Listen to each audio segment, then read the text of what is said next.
بسم اللہ الرحمن الرحیم۔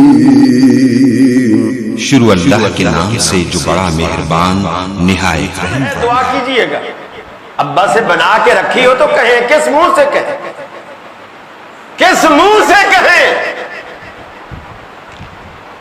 اور ماں باپ ایسی ہستیاں ہیں، انہیں کہنے کی بھی ضرورت نہیں پڑتی۔ مولوی صاحب کو تو پرچی لکھنی پڑتی ہے نا، انہیں پرچی بھی نہیں لکھنی پڑتی، صرف کام کاج کر کے جب تھک کے ہارے گھر میں آئیں، چار پائی پہ لیٹے، آپ بھی پائنتی سے بیٹھ جائیں، پاؤں والی سائیڈ سے آپ بیٹھ جائیں،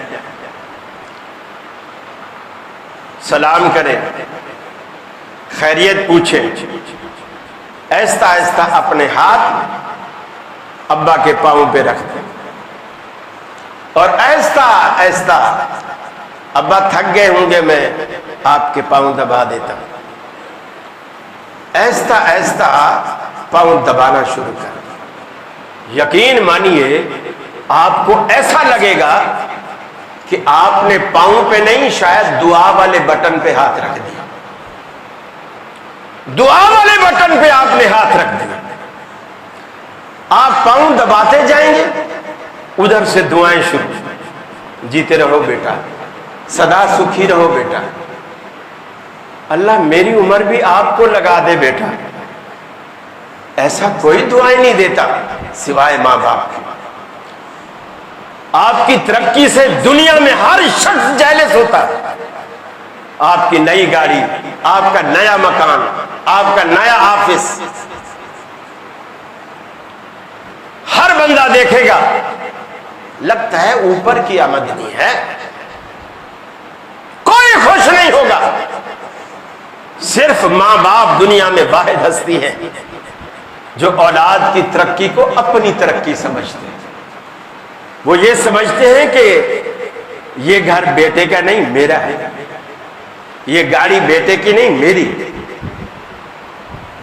وہ ہر خوشی، اولاد کی ہر خوشی کو اپنی خوشی سمجھتے، اولاد کے ہر دکھ کو اپنا دکھ سمجھتے۔ پھر سچی بات ہے، اللہ کے رسول نے تو فرمایا جوتے کا تسمہ بھی ٹوٹے تو وہ بھی رب سے مانگو، لیکن اہل حدیثوں کو تو رب سے مانگنے کی عادت ہی نہیں، ہمیں تو عادت ہی نہیں، دعا مانگنے کا رواج ہی ختم ہو گیا، فتوے لگا لگا کے، فتوے لگا لگا کے۔ وہ جو کوئی انفرادی طور پر بھی مانگتا تھا وہ بھی چھوڑ گیا ہے مولوی صاحب کے ڈر سے، کہ کہیں مولوی صاحب یہ نہ کہہ دیں کہ فرضوں کے بعد دعا مانگنی بدعت ہے، تو کیوں مانگ رہا؟ اللہ کے ولی، دعا فرض کے بعد مانگو یا پہلے مانگو، دعا کو سنت سمجھ کے نہ مانگو، ضرورت سمجھ کے مانگو، آپ ضرورت سمجھ کر مانگو۔ مولانا اسماعیل سلفی رحمۃ اللہ علیہ اکثر دعا کیا کرتے، نماز پڑھائی، سلام پھیرا، دعا کر۔ اب اہل حدیث کہاں برداشت کرتے؟ کسی نوجوان نے پوچھ لیا جا کے کہ سلفی صاحب وہ دوسری مسجد والے، تیسری مسجد والے، رحمانیہ والے، صدیق والے، فلانے کوئی بھی دعا نہیں کرتے، آپ کی مسجد میں جب آؤ دعا ہوتی ہے۔ انہوں نے مسکراتے ہوئے کہا، بیٹا ہو سکتا ہے ان مسجد والوں کی ساری ضرورتیں پوری ہو گئی ہوں، میری تو ابھی بہت ساری ضرورتیں باقی ہیں، اس لیے میں دعا مانگتا ہوں۔ اب آپ نے دیکھا ہوگا کہ میں جب ممبر پہ بیٹھتا ہوں، گلاس پانی کا ٹھنڈا رکھا ہوتا ہے، میں پانی پیتا ہوں، لیکن آج تک کسی نے مجھ سے یہ نہیں سوال کیا کہ آپ جب ممبر پہ بیٹھتے ہیں پانی پیتے ہیں، کیا اللہ کے رسول ایسا پیتے تھے؟ آج تک کسی نے نہیں پوچھا، اور کوئی پوچھ بھی نہیں سکتا۔ کیوں نہیں پوچھ سکتا؟ کہ میں نے کبھی یہ نہیں کہا کہ ممبر پہ بیٹھو تو خطبے سے پہلے ایک گلاس پانی پیا کرو، ورنہ خطبہ نہیں ہوگا یا خطبے کا آدھا ثواب ملے گا۔ جب میں ایسا بولوں گا پھر ہر بندہ سوال کرے گا کہ یہ کہاں ہے، کوئی حدیث ہے اس کی کہ خود اب میں جو پیتا ہوں سنت سمجھ کے نہیں پیتا ہوں، ضرورت سمجھ کے، یہ میری ضرورت ہے، میں پھر اس لیے دلیل دینے کی مجھے ضرورت ہی نہیں۔ آپ دعا کو ضرورت سمجھ کر مانگا کریں، سنت سمجھ کر نہ مانگا کریں۔ ہاں جہاں مسنون ہے وہاں سنت سمجھ کے مانگے، اور جہاں مسنون نہیں ہے اپنی ضرورت کے طور پر مانگے۔ آپ کو ضرورت رب سے مانگتے رہا کریں، مانگتے رہا۔ اللہ رب العالمین کو وہ بندہ بہت پسند ہے اور اچھا لگتا ہے جو رب العالمین سے مانگتا ہے۔ مانگے اللہ سے، بار بار مانگے۔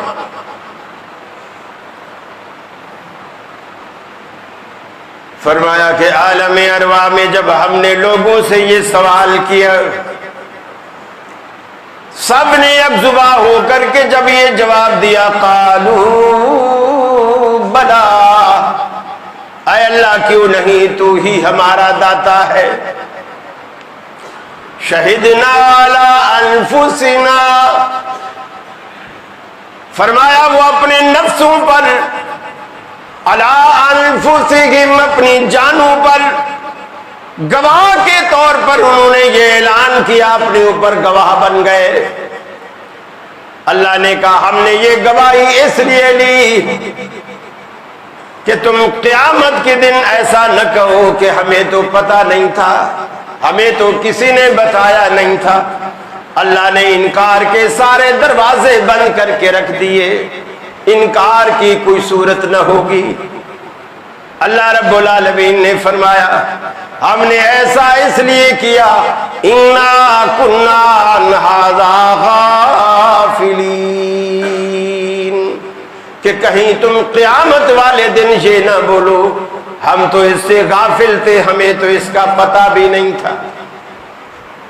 اللہ رب العالمین رب مانو، الہ مانو، اس کی اسماء اور صفات میں کسی کو بھی ساجی اور شریک نہ بناؤ۔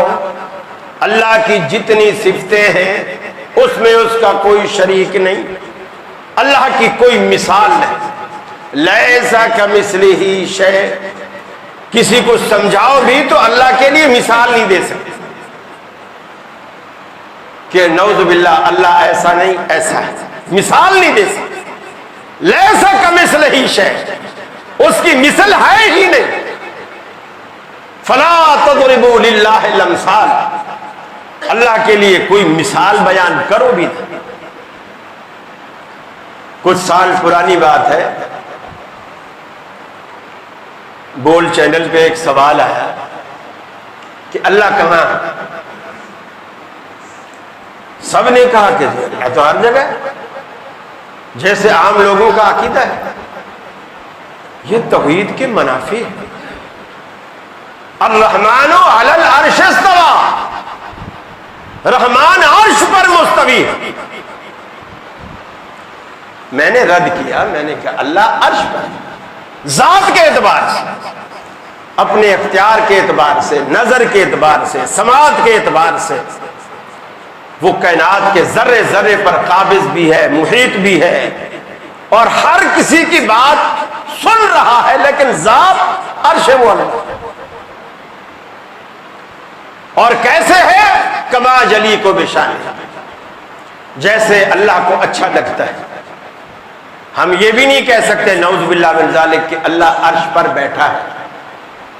بعض سیدھے سادے لوگ کہتے ہیں میاں اللہ تو عرش پہ بیٹھا ہے، بیٹھنے کا لفظ نہیں کہہ سکتے، کھڑے کا لفظ نہیں کہہ سکتے، لیٹے کا لفظ نہیں کہہ سکتے۔ جو باتیں اللہ نے اپنے بارے میں نہیں کہی ہم نہیں کہہ سکتے، اور جو کہی ہیں ان کو مانے بغیر رہ نہیں سکتے۔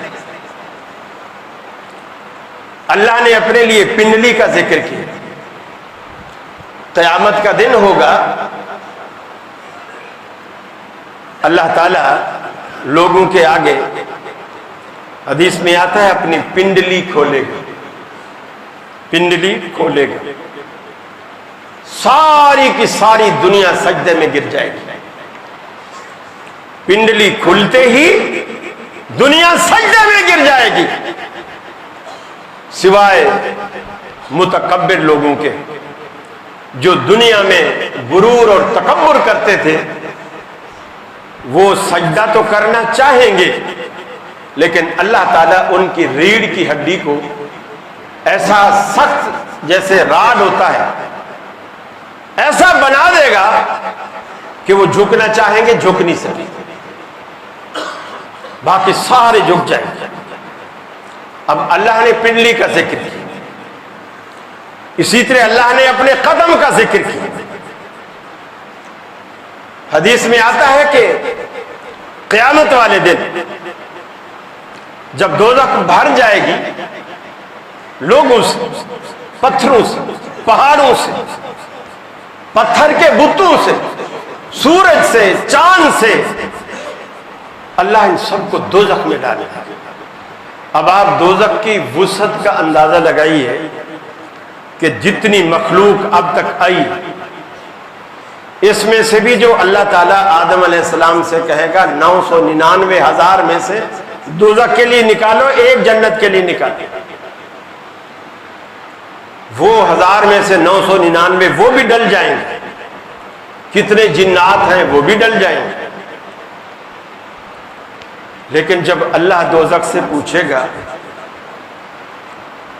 حلیم تلأتی، اے جہنم کیا تو بھر گئی ہے، کیا تو سیر ہو گئی ہے، کیا تیرا پیٹ بھر گیا ہے، وَتَقُولُ هَلْ مِن مَّزِيدٍ، وہ کہے گی الٰہ العالمین اگر اور ہو تو ڈالیے، میں تو ابھی خالی ہوں۔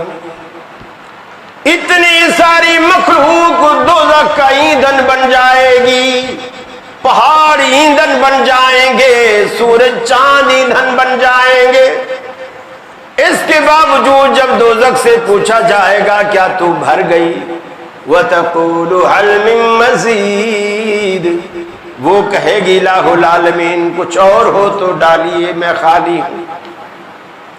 حدیث میں آتا ہے رب العالمین اپنا قدم مبارک، جو حالا کہتے ہیں میاں دیکھو کیسی عجیب بات، اللہ تعالیٰ اپنا قدم مبارک دوزخ پہ رکھے گا اور وہ دوزخ بھینچے گی، دبے گی، دبنے کے بعد کہے گی قط یا رب قط، اے اللہ بس کر میں بھر گئی۔ ارے وہ دوزخ ہمارے لیے دوزخ ہے رب العالمین تو اس کا بھی خالق ہے، اللہ کے لیے کوئی دوزخ نہیں، آگ نہیں، وہ تو اللہ رب العالمین کا اپنا قدم مبارک۔ اللہ اگر ابراہیم علیہ السلام کے لیے بھی آگ سے کہہ دے یا نار کونی